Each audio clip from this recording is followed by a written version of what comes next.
Nanone rero mbahaye ikaze mwe mukurikirana Menyembane TV, dukurikirana ibiganiro biduha ubumenyi kandi cyane cyane tukibanda kuri Kiliziya Gatolika. Impamvu nta yindi rero nuko Kiliziya Gatolika ibumbatiye ubumenyi bwinshi kandi umuntu akeneye.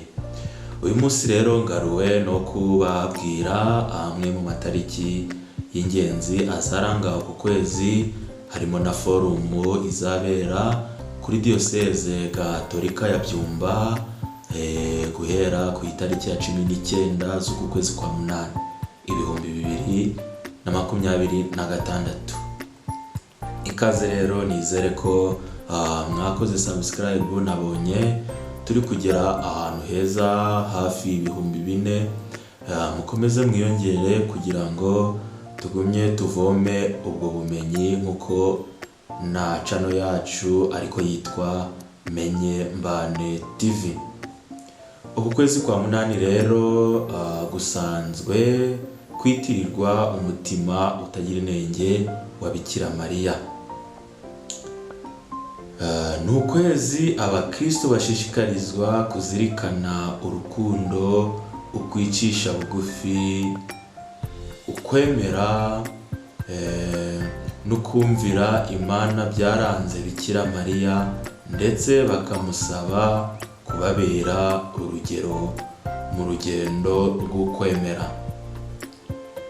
Amwe mu matariki rero tuzizihiza muri uku kwezi, harimo itariki ya 6 Kanama, aho tuzizihiza ukwihindura kwa Yesu, Transfiguration of the Lord.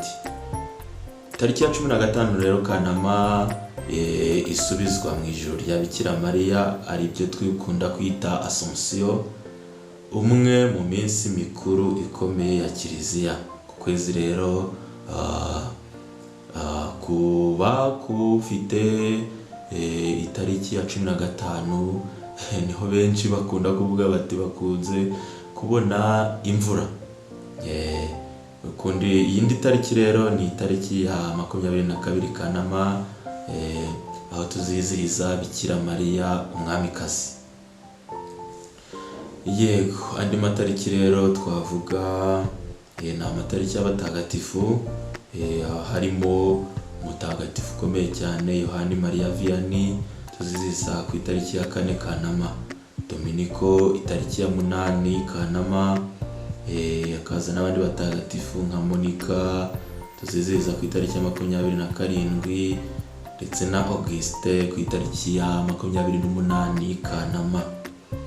Yego, nabashishikariza rero abajene mwese kuzaza Ibyumba muri forumu. Forumu ni ahantu abajene baganirira bo ubwabo, bakagirwa inama na bakuru babo, bityo bikabafasha kwimenya ubwabo ndetse no kumenya